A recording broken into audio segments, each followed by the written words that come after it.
অনৈতিক কাজে ঠাঁই নেই, বিজেপিকে বিশুদ্ধ রাখতে মরিয়া দলীয় নেতৃত্ব। পদ্মদিঘিতে কচুরিপানা বরদাস্ত নয়, একাধিকবার কড়া বার্তা দিয়েছেন শ্রমিক ভট্টাচার্য। যদি কোনো অভিযোগ ওঠে তাহলে রং না দেখে ব্যবস্থা নিচ্ছে প্রশাসনও। আমি শুভেন্দু অধিকারী যে অত্যাচার তৃণমূল কংগ্রেস 15 বছর ধরে করেছে তার যদি প্রতিক্রিয়া হতো তাহলে অনেকেই লিঞ্চিং এ মারা যেত। বিজেপি ওই পথে হাঁটেনি, কারণ আমরা পশ্চিমবঙ্গের যে চিরাচরিত রাজনৈতিক সংস্কৃতি, ভোট পরবর্তী হিংসার সংস্কৃতি, সেটা থেকে রাজ্যকে মুক্তি দিতে চাই। রাজ্যবাসী জামা বদলের জন্য ভোট দেননি, জামার ভিতরের মানুষটার বদলের ভোট চেয়ে।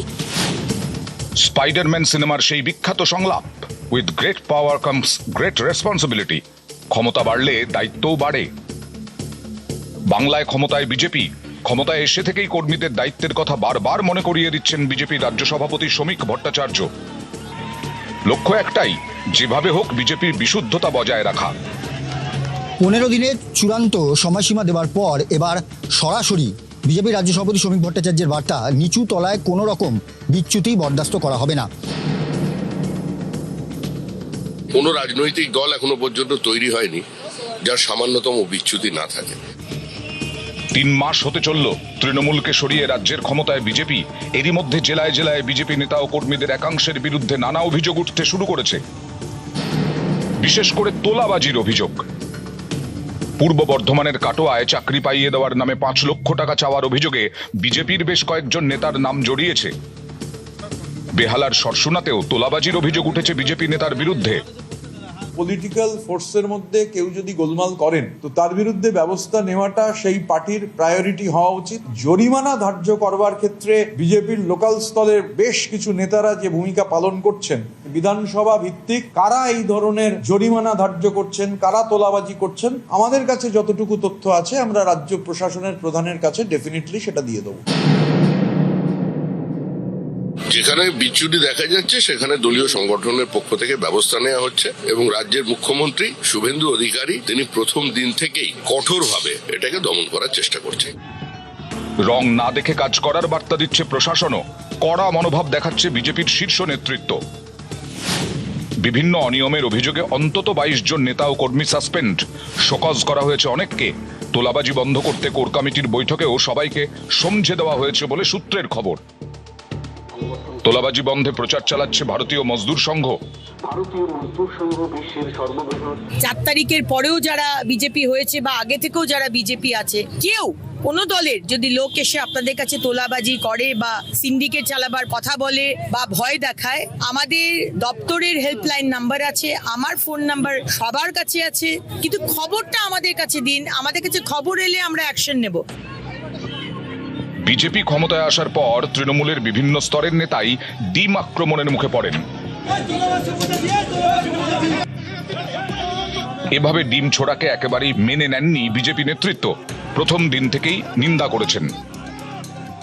আজকে আমরা 207 এই শরীরী ভাষা নিয়ে যদি আমাদের দলের কেউ নেমে পড়ে ময়দানে, তাহলে পরিণতি কিন্তু অত্যন্ত বিপজ্জনক হবে। যে অনাকাঙ্ক্ষিত ডিম থেরাপি শুরু হয়ে যাবে, সেই ডিম কিন্তু ঘুরে অন্যদিকেও পড়তে পারে। এটা প্রত্যেককে মনে রাখতে হবে। তৃণমূল জমানায় যাদের বিরুদ্ধে বিজেপি কর্মীরা হেনস্থা, নিগ্রহ, নির্যাতনের অভিযোগ তুলতেন, পালাবদলের পর তারাও নৌকো পাল্টানোর চেষ্টা করছেন। কলকাতা থেকে জেলা সর্বত্রই এই প্রবণতা। দলের পক্ষ থেকে পরিষ্কার বার্তা আছে, এই ধরনের তৃণমূলীদের সঙ্গে, দলবদ্ধদের সঙ্গে যোগাযোগ রাখবেন না। এরা ওখানে লুটে স্বচ্ছন্দ ছিলেন, মনে করছেন এখানে এসেও সেটা বজায় রাখবে এই সরকারের আমলে। এই সমস্ত চলবে না। এই বার্তার পরেও ছবিটা কি বদলেছে? দমদমের ঘোষপাড়া বিজেপি আয়োজিত রক্তদান শিবিরের মঞ্চে দেখা গিয়েছিল এলাকায় দাগি দুষ্কৃতী বলে পরিচিত সুশোভন সরখেলকে। আরিয়াদহে ত্রাস বলে কুখ্যাত জয়ন্ত সিং এর সাগরেদ জেল ফেরত অভিযুক্ত কিভাবে বিজেপির মঞ্চে। নিউজ 18 বাংলার এই খবরে রাজ্য বিজেপির অন্দরে শোরগোল পড়ে যায়। এটা পার্টির কর্মীরাও মানবে না, কারণ তারা যাদের বিরুদ্ধে লড়াই করেছে, যাদের জন্য বাড়িঘর গেছে, হাত পা গেছে, মাথা ফেটেছে, শহীদ হয়েছে 250 জন, সহজে তাদের আমরা মেনে নেব। বিজেপি বাংলায় ক্ষমতায় আসতেই তাসের ঘরের মতো ভেঙেছে তৃণমূল। প্রায় 15 বছর মাঠে ময়দানে বিজেপির চূড়ান্ত বিরোধিতা করা নেতা, জনপ্রতিনিধিরাও এখন গেরুয়া ঘনিষ্ঠ হওয়ার চেষ্টায়। এখন পর্যন্ত 3 মাস কেউ নেই, তারপরে যদি কেউ আসতে চান, দলে ব্রাত্য, চাকরি কেনেনি, চাকরি বিক্রি করেনি, সিন্ডিকেটের সদস্য নয়, কিন্তু সিপিএম বিরোধিতার জন্য তৃণমূলের সঙ্গে ছিল, এরকম কেউ যদি আমাদের দল করতে চায়, আমরা তাদের নিয়ে চিন্তা ভাবনা করব। কিন্তু যে মানুষটা চিহ্নিত এলাকায় তোলাবাজ, তাকে নেবে কেন পার্টি? ভালো খারাপের ফারাক করার মাঝেই তৃণমূল ছেড়ে 20 জন সাংসদ যোগ দিয়েছেন এনসিপিআইতে। সেই দলের সদস্যরা এখন বিজেপি নেতৃত্বাধীন এনডিএর ঘোর সমর্থক। শুক্রবার প্রধানমন্ত্রী নরেন্দ্র মোদীর সঙ্গে ব্রেকফাস্ট বৈঠকও সেরে এসেছেন সায়নী ঘোষরা। এ নিয়েও বিজেপির নিচুতলার অনেকে ভুরু কোচকাচ্ছেন। যারা ভোট দিল তাদের বিশ্বাসযোগ্যতা, সমর্থনকে বাজারে বেচে দিয়ে নিজেদেরকে বাঁচানোর জন্য তারা যোগ দিল বিজেপি পার্টিতে, নাম দিয়েছে এনসিপিআই।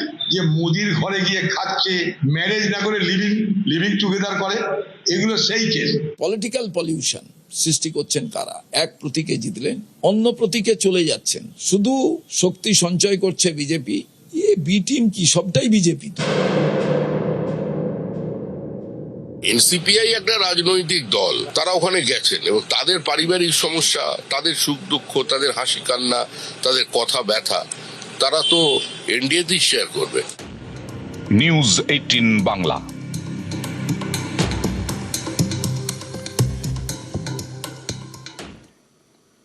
রাবণ নয়, রাম হয়ে থাকতে হবে, বিজেপি কর্মীদের বার্তা কেন্দ্রীয় মন্ত্রী সুকান্ত মজুমদারের। এখন আর হুমকি দেওয়ার লোক খুঁজে পাওয়া যায়? এখন পাওয়া যায় না, কারণ নরেন্দ্র মোদী এসে গেছে। ভয় আউট, ভরসাহীন। যেন আমাদেরকে সাবধান থাকতে হবে, এই শক্তি যেন আবার ফিরে না আসে। আর তার থেকেও বেশি সাবধান থাকতে হবে, আমরা যেন ওদের মতো না হয়ে যায়, আমরা যেন ধমকানো চমকানো শুরু না করি।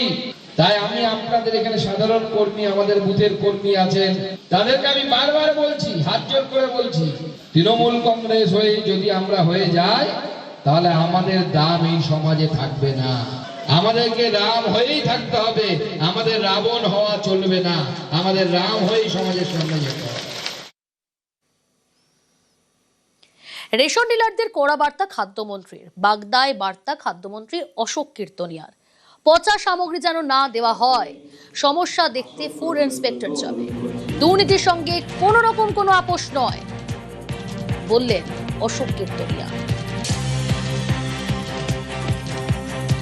রেশনিং সিস্টেমের দুটো পার্ট থাকে, একটা পার্ট হচ্ছে চাষিকে বেনিফিটেড করা, আর একটা পার্ট হচ্ছে যারা 8.5 কোটি যে পাবলিক রেশনিং ব্যবস্থার উপর নির্ভরশীল, তাদেরকে সঠিক খাদ্যটা পরিবেশন করা।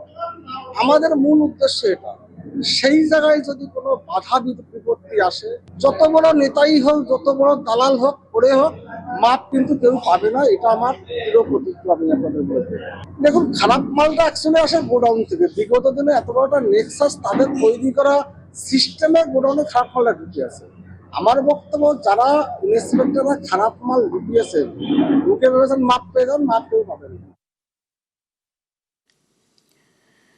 কংগ্রেসের পার্টি অফিস পুনরুদ্ধারে অধীর, নওদার আমতলায় দলীয় কার্যালয়ে প্রাক্তন সাংসদ। পার্টি অফিস ফিরে পেতে অবস্থান বিক্ষোভে অধীর। তৃণমূলের বিরুদ্ধে পার্টি অফিস দখলের অভিযোগ, সেই পার্টি অফিস ফিরে পেতেই পথে অধীর চৌধুরী। ছবি দেখাচ্ছি আপনাদের।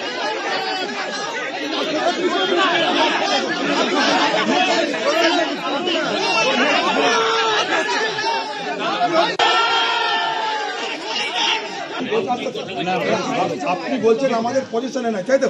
যদি আমাদের পজিশনে নাই থাকতো, এই লেখাটা এই পজিশন ছিল। একটা জায়গাতেই আমার লিগেল কোশ্চেন, যে এটা কি 18 সালের পর থেকে এটা উনি আমার সঙ্গে এগ্রি করলেন, আপনাদের পজিশন ছিল কি করে? আমার প্রশ্ন যে অংশ সেটা নওদা দেওয়া করে না।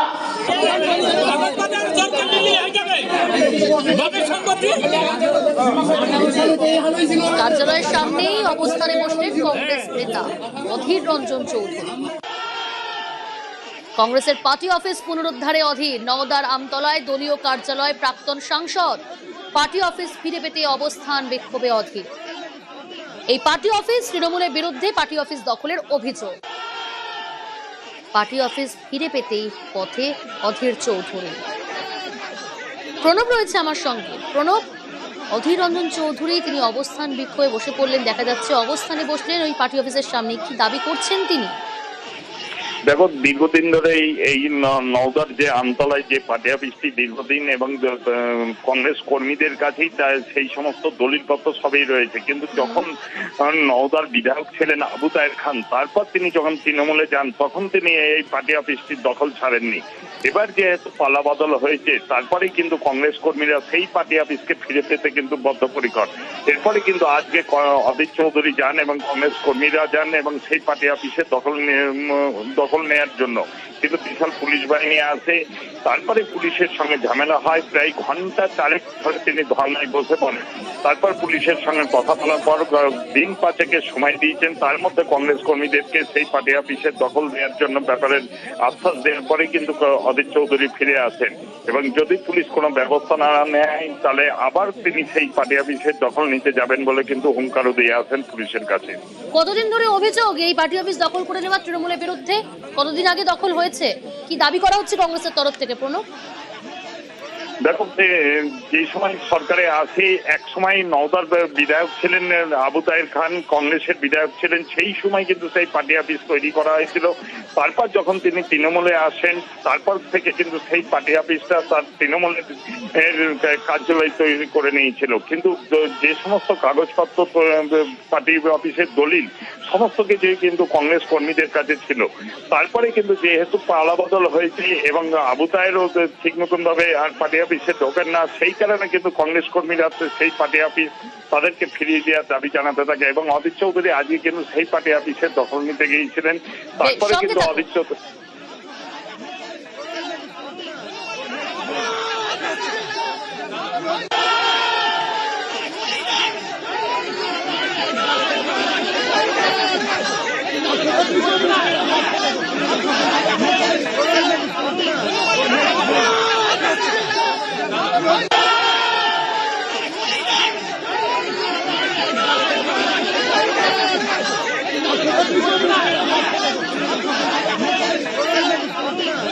প্রণব রয়েছে আমার সঙ্গে টেলিফোন লাইনে। প্রণব, এরপর কি হলো? শেষমেশ কি হলো? পুলিশের সঙ্গে বাকবিতণ্ড চলে। তারপরে কিন্তু পুলিশের উচ্চপদস্থ আধিকারিকরা অধীর চৌধুরীকে কাছে কয়েকদিনের সময় চান এবং সেই সময় দিতে তারপর কিন্তু দিতে রাজি হন অধীর চৌধুরী এবং আলটিমেটাম যে 5 দিনের মধ্যে ব্যবস্থা করে কংগ্রেস কর্মীদের হাতে এই পার্টি অফিস তুলে দেওয়া হোক, না হলে কিন্তু পরবর্তীকালে তিনি আবারও আসবেন এই নওদার আমতলাতে এবং এই পার্টি অফিস দখল করতে। তারপর তখন কিন্তু তিনি সেই পার্টি অফিস দখল করে থাকবেন। যদিও পুলিশের আধিকারিকরা তাকে আশ্বাস দিয়েছেন সমস্ত কিছু বিষয় আলোচনা করেই সেই পার্টি অফিস তুলে দেওয়া হবে। বেশ, তৃণমূলের এখনকার যিনি নেতা বিজেপি থেকে যে এনসিপি এর নাম দিয়ে আবু তাহের খান সাহেব সম্ভবত তাদের কথা তারা ফেলতে পারছেন না, তাই তারা এখানে বাধা দিচ্ছেন। আমরা যখন সব কিছু বোঝালাম তারা বুঝতে পারলো, তারা তখন বলছে যে আপনারা একটু সময় দিন আমাদেরকে, আমরা এটার ফয়সালা করছি। আমরা বললাম 3 থেকে 4 দিন সময় দেওয়া হলো, যদি না হয় আন্দোলন আবার শুরু হবে। একটা শান্তিপূর্ণভাবে আমাদের নিজেদের পার্টি অফিস দখল করার ক্ষেত্রেও সেই তৃণমূল জমানার যে ঐতিহ্য, সেই ট্র্যাডিশন আজও চলছে, অর্থাৎ ক্ষমতায় থাকলে ক্ষমতার অপব্যবহার করো, সেই স্বনামেই থাক আর বেনামেই থাক। আজকে আবু তাহের খান তৃণমূল নামে ক্ষমতায় নেই, কিন্তু এনসিপিআই নামে ক্ষমতায় আছে। তাই স্বনামে ক্ষমতা বা বেনামে ক্ষমতা যে নামেই থাক, তাদের ক্ষমতা ভোগ করার এখনো ব্যবস্থা আছে।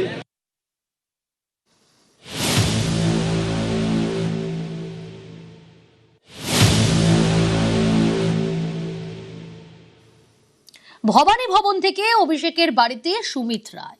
লুকোচুরি শেষে সিআইডি হাজিরা অভিষেকের পিয়ের। ভবানী ভবনে সুমিত রায়কে 10 ঘন্টা জিজ্ঞাসাবাদ। শালবনের জমি দুর্নীতি মামলায় সুমিতের সিআইডি হাজিরা। রক্ষা কবচ নিয়ে অবশেষে সুমিতের লুকোচুরি শেষ। আগামীকাল অভিষেক বন্দ্যোপাধ্যায়ের পিএকে ফের তলব সিআইডি।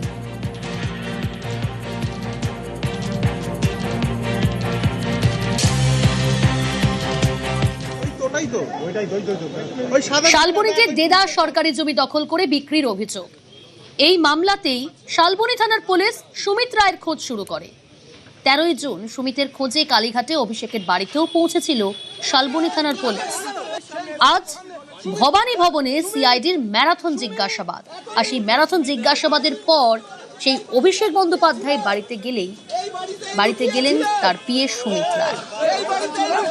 13ই জুন ভোর রাতে পুলিশ আধিকারিকরা পৌঁছেছিলেন, শালবনী থানার পুলিশ আধিকারিকরা অভিষেক বন্দ্যোপাধ্যায় বাড়িতে পৌঁছেছিলেন সুমিত রায়ের খোঁজে। আর আজ 10 ঘন্টা ম্যারাথন জিজ্ঞাসাবাদের পর সুমিত রায় অভিষেক বন্দ্যোপাধ্যায়ের বাড়িতে গেলেন।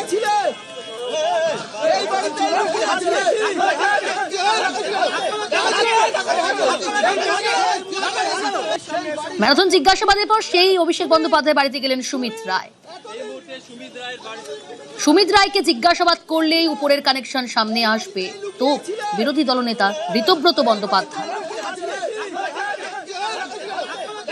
সুমিত রায় যেহেতু ক্যামাক স্ট্রিটের চার্টার্ড মাফিয়ার গোটা অপারেশনটা সুমিত রায়ের থ্রুতেই হতো, বা ধরুন কমিউনিকেশন, অতীতে সুমিত রায়ের সঙ্গে এরকম ভাবে কথা বলার সাহস আমারও ছিল না। লাস্ট যে ফোনটা 4 মে পরবর্তী সময়ে ফোন করে বললো যে বস ফোন করতে বলেছে। আমি তখন বলেছিলাম কোন বস? হুগো বস। সুমিত রায় তো কমিউনিকেটর ছিল, বিভিন্ন নির্দেশ তো সুমিত রায়ের মাধ্যমেই আসতো। বা এগরার ওই যে ঠিকাদার, এই যে টুলু মণ্ডল, যেহেতু এখন হট টপিক, এগরার ঠিকাদারের যে কথা, মানে টুলু মণ্ডলের বিরুদ্ধে সেই এগরার ঠিকাদার কেন বেশি লাফালাফি করছে, সেই ধমকটাও কিন্তু সুমিত রায়ের থ্রুতেই গেছিল। সুমিত রায় চার্টার্ড মাফিয়ার ম্যান ফ্রাইডে। সুতরাং প্রপার ইনভেস্টিগেশন মানে will lead all roads to রোমের মতো ক্যামাক স্ট্রিট পর্যন্ত সমস্ত রাস্তা নিশ্চিতভাবে পৌঁছবে। মানে সুমিত রায় অবশ্যই জ্যামিতিক নকশার একটা অত্যন্ত গুরুত্বপূর্ণ পয়েন্ট। আরও অনেক পয়েন্ট আছে, কিছু পয়েন্টের ডট কানেক্টেড। এখন সুমিত রায়ের সঙ্গে সেই ডটগুলো কানেক্ট করে আরও ওপরে কানেকশন হলে পুরো জ্যামিতিক নকশাটা বাংলার মানুষের কাছে ক্লিয়ার হয়ে যাবে।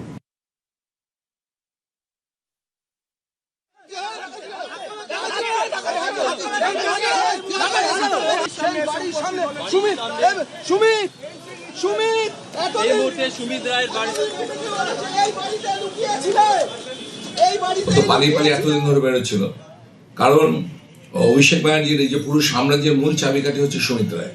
সুমিত রায় হচ্ছে ডায়মন্ড মডেলের ওরি ব্রেঞ্চার সুমিত রায়। সুমিতকে না জেরা করলে কোনো কিছু বেরোবে না।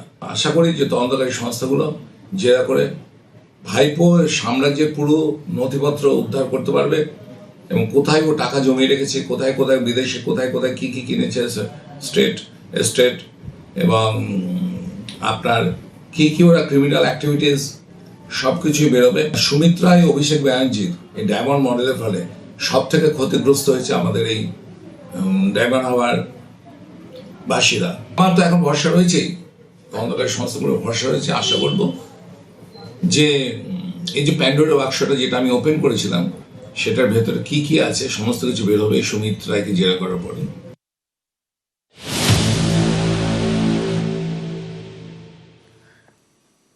সিআইডি দফতরে যে গাড়িতে হাজিরা দিলেন সুমিত রায়, তা থেকে কোনো রাজনৈতিক ইঙ্গিত রেখে গেলেন তিনি? কেন বলছি? সিআইডি দফতরে যে গাড়িতে হাজিরা দিলেন সুমিত রায়, কোন গাড়ি?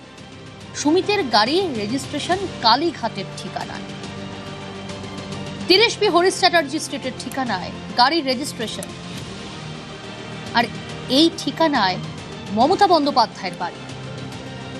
এই একই ঠিকানায় তৃণমূলের সর্বভারতীয় কার্যালয়।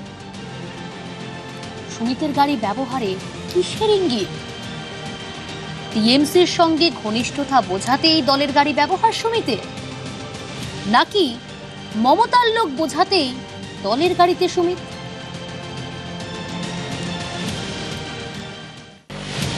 সিআইডি দফতরে হাজিরা অভিষেক বন্দ্যোপাধ্যায়ের আত্মসহায়ক সুমিত রায় এবং যে কালো গাড়িতে করে তিনি হাজিরা দেন তার রেজিস্ট্রেশন করা রয়েছে অল ইন্ডিয়া ইউথ তৃণমূল কংগ্রেসের নামে। শুধু তাই নয়, সেখানে অ্যাড্রেস রয়েছে 30B হরিশ চ্যাটার্জি স্ট্রিট। সেই অ্যাড্রেসেই রয়েছে প্রাক্তন মুখ্যমন্ত্রী মমতা বন্দ্যোপাধ্যায়ের বাড়ি। শুধু তাই নয়, এই অ্যাড্রেসেই রয়েছে সর্বভারতীয় তৃণমূলের কার্যালয়। তাহলে সুমিত রায় এই গাড়িতে করেই কেন এলেন সিআইডি দপ্তরে? কোনো বার্তা দিতে চেয়েছিলেন তিনি যে তিনি তৃণমূল কংগ্রেসের ঘনিষ্ঠ লোক নাকি তিনি মমতার লোক?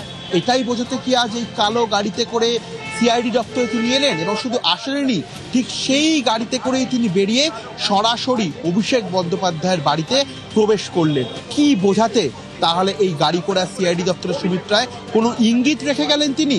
গোটা বিষয়টাই নিয়ে কিন্তু ইতিমধ্যে তৈরি হয়েছে জল্পনা। ক্যামেরায় গোপালদার সঙ্গে রৌনক চৌধুরী, নিউজ 18 বাংলা, কলকাতা। নজর রাখবো পরের খবরে। দেশ করতে ভরসা তরুণ প্রজন্ম, তারাই বিকশিত ভারতের ভিত্তি।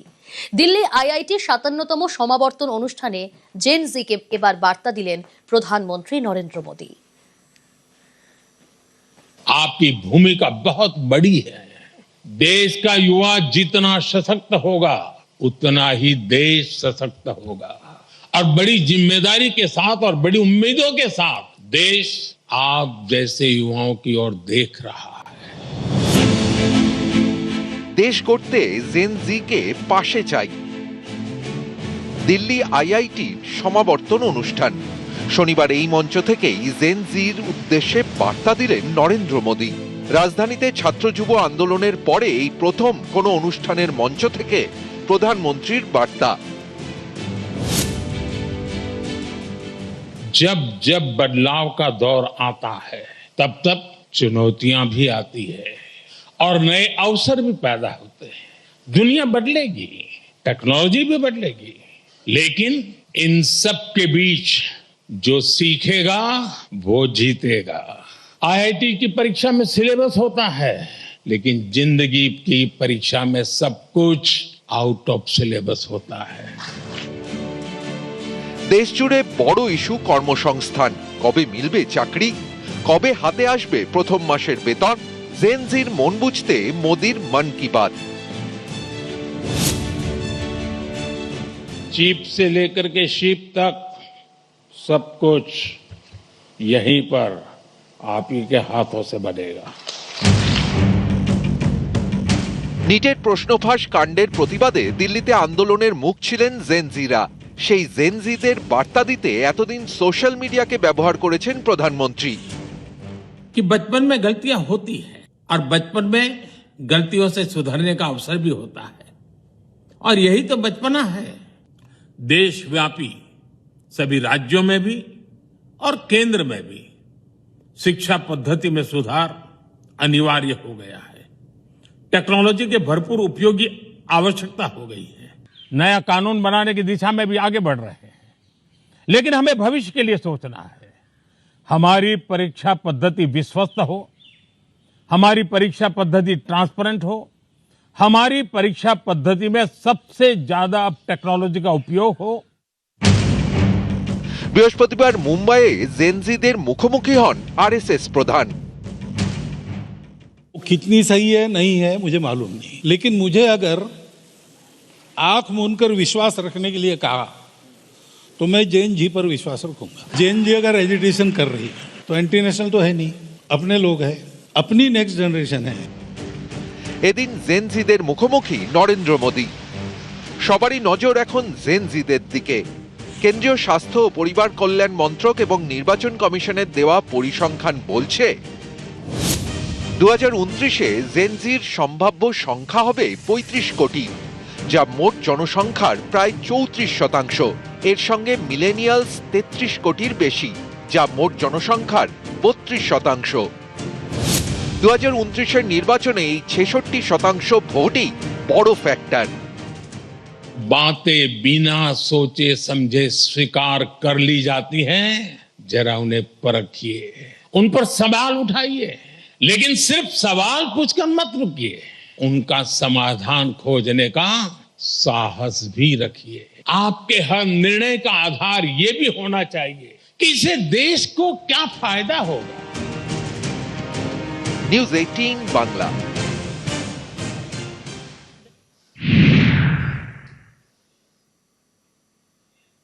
পুরীর রথের চাকা এবার রাষ্ট্রপতি ভবনে। রায়সিনার রাজকীয় প্রাসাদে জগন্নাথের এক সমুদ্র আবেগ। সেপ্টেম্বরের মধ্যেই রায়সিনা হিলে পৌঁছে যাবে নন্দীঘোষ, তালধ্বজ ও দর্পদলনের একটি করে চাকা।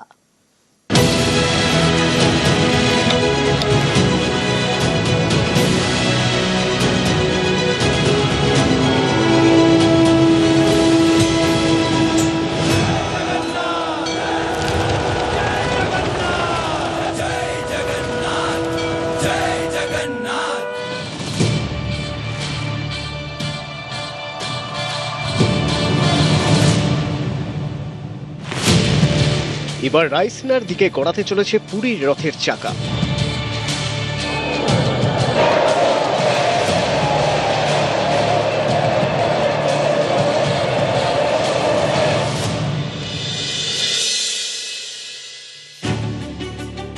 নীলাচলের রথচক্র পৌঁছে যাচ্ছে 1756 কিলোমিটার দূরে নয়াদিল্লিতে। রাষ্ট্রপতি ভবন চত্বরে শোভা পাবে পুরীর জগন্নাথ দেবের রথের চাকা। সেই কবে কবি বিনয় মজুমদার তাঁর কবিতায় লিখেছিলেন, ফিরে এসো চাকা, রথ হয়ে জয় হয়ে চিরন্তন কাব্য হয়ে এসো। চাকায় ভর করে দ্রুত বিকাশের পথে গড়িয়েছে মানব সভ্যতা।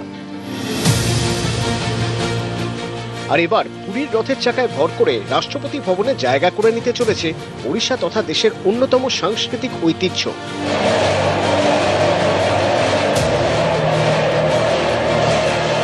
নয়াদিল্লির রায়সিনা হিলে বিশ্বের অন্যতম বড় ঐতিহাসিক রাষ্ট্রপতি ভবন চত্বরে শোভা পাবে মহাপ্রভু জগন্নাথ, প্রভু বলভদ্র ও দেবী সুভদ্রার রথের পবিত্র চাকা।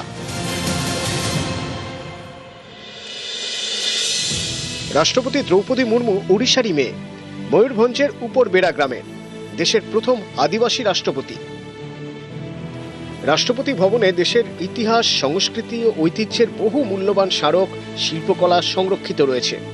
পুরীর জগন্নাথ দেবের মহত্ব, মাহাত্ম্য, খ্যাতিও বিশ্বজোড়া।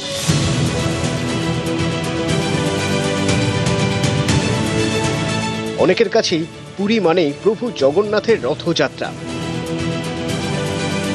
ভিড় মেশে ভিড়ে, ভক্তি রথের রশি টানে, আবেগ উৎসবের ঢেউ তোলে।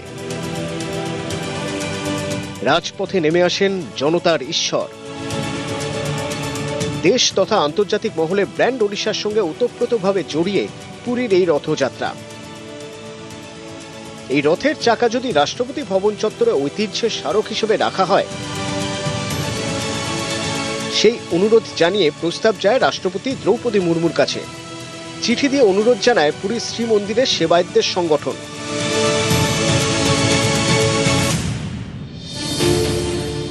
ব্রিটিশ স্থপতি স্যার এডুইন লুটিয়েন্স ও হার্বার্ট বেকারের নকশা করা প্রাসাদ প্রাঙ্গণে রথচক্র স্থাপনের অনুমোদনও মিলেছে। মহাপ্রভু জগন্নাথের রথ নন্দী ঘোষ, প্রভু বলভদ্রের রথ তালধ্বজ, দেবী সুভদ্রার রথ দর্পদলনের একটি করে চাকা সেখানে রাখা থাকবে। রাষ্ট্রপতি ভবনে যে 3টি রথের চাকা রাখা থাকবে ইতিমধ্যেই তা নির্দিষ্ট করা হয়েছে।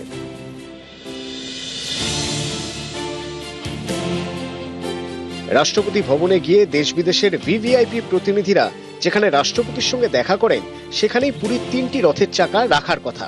রথের চাকাগুলি শুদ্ধাচার মেনে বিশেষভাবে রাখা হবে। সেপ্টেম্বরের মধ্যেই 3টি রথের চাকা পৌঁছে যাবে রায়সিনা হিলে। রাষ্ট্রপতিকে কৃতজ্ঞতা জানিয়ে সোশ্যাল মিডিয়ায় পোস্ট করেছেন পুরী শ্রী জগন্নাথ মন্দির প্রশাসনের মুখ্য প্রশাসক অরবিন্দ পাধি। লিখেছেন, এই সিদ্ধান্ত অত্যন্ত গর্বের ও আনন্দের। দেশের সর্বোচ্চ সাংবিধানিক ভবনে মহাপ্রভু জগন্নাথের আধ্যাত্মিক ও সাংস্কৃতিক ঐতিহ্য তুলে ধরার ক্ষেত্রে এই উদ্যোগ গুরুত্বপূর্ণ ভূমিকা নেবে। রাষ্ট্রপতি ভবনে দেশ বিদেশের বহু বিশিষ্টরা আসেন, সেখানেই এবার থাকবে পুরীর রথের চাকা। সেই চাকায় ভর করে বিশ্বের বিভিন্ন প্রান্তে পৌঁছে যাবে পুরীর ঐতিহ্য ও সংস্কৃতির ঢেউ। পুরী থেকে অক্ষয় মিশ্রের রিপোর্ট, নিউজ 18 বাংলা।